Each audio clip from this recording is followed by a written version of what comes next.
এই মুহূর্তে সবথেকে বড় খবর ভাই, আপনারা জানেন 4 তারিখে ভোট গণনা হবে। সারা পশ্চিম বাংলা তোলপাড় আমরা জানি, সারা পশ্চিম বাংলার মানুষ, অথচ বাইরেরকার মানুষও জানে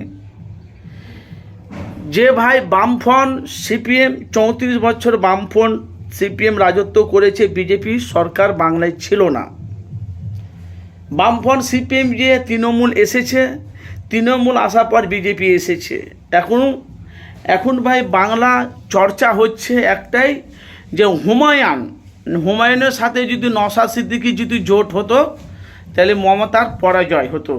কেন আমি বলছি, যেহেতু ভাই বামফ্রন্ট সিপিএম 34 বছর বাংলা রাজত্ব করে বাংলার জন্য ভাই কিছু করতে পারেনি। বামফ্রন্ট সিপিএম আমরা দেখেছি, ঘর বাড়ি দিয়েছে, টাকা দিয়েছিল, কিছু কিছু আছে, কিন্তু এই যে 2011 থেকে 2025 পর্যন্ত যে মাননীয় মুখ্যমন্ত্রী মমতা ব্যানার্জি যে পশ্চিমবাংলায় যার উন্নয়ন, তার প্রকল্প ব্যাপক হারে, তো বাংলার মানুষ, প্রত্যেকটা বাংলার মানুষ তারা মমতাকে চাইছে। কিছু দল আছে বিরোধী দল, যেমন জেইউপি, জনতা উন্নয়ন পার্টি, আইএসএফ, সিপিএম, কংগ্রেস।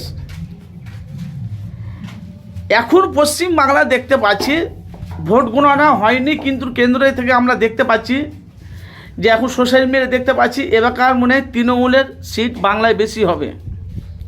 কেন? মুসলমানের ভোটগুলো মুসলমানের নেতাদের কাছে যাচ্ছে।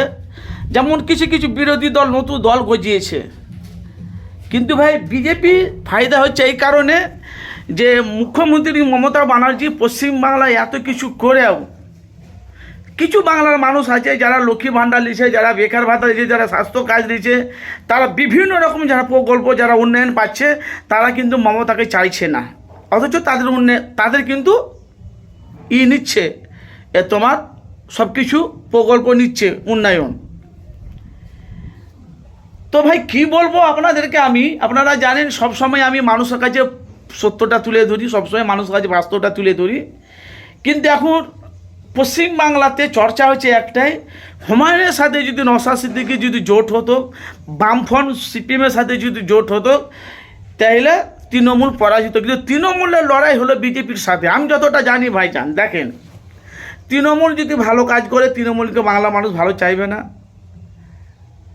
অন্য অন্য পার্টি যদি ভালো কাজ করে কেন সবাই চাইছে অন্য দলকে, ওই দলকে বসিয়ে দিয়ে আমরা গদিতে বসবো, আদার্স অন্য কিছু নয় ভাইজান।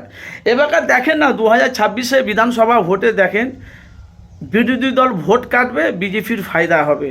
কিন্তু মুখ্যমন্ত্রী মমতা ব্যানার্জির লড়াই হলো মোদির সাথে, শুভেন্দুর সাথে, আপনারা সব জানেন।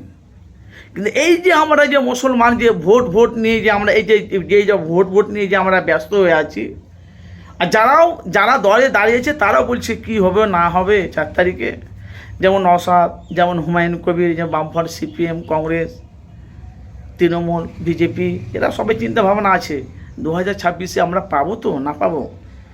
কিন্তু আপনারা জানেন এলাকার যদি শওকত মোল্লার সাথে নওশাদ সিদ্দিকীর লড়াই আপনারা জানেন, ক্যানিং পূর্বে আরাবুলের সাথে আইএসএফ প্রার্থী আরাবুল, তৃণমূলের প্রার্থী বাহারুল ইসলাম, এই যে একটা সংঘর্ষ, বাংলার পরিবর্তন। এখন চর্চা হচ্ছে হুমায়ুনের সাথে নওশাদ সিদ্দিকী জোট হলে ভালো হতো। তো আপনাদের মূল্যবান আপনারা মতামত অবশ্যই জানাবেন, 2026 কে গতি পেতে চলেছে, আপনাদের মতামত অবশ্যই জানাবেন।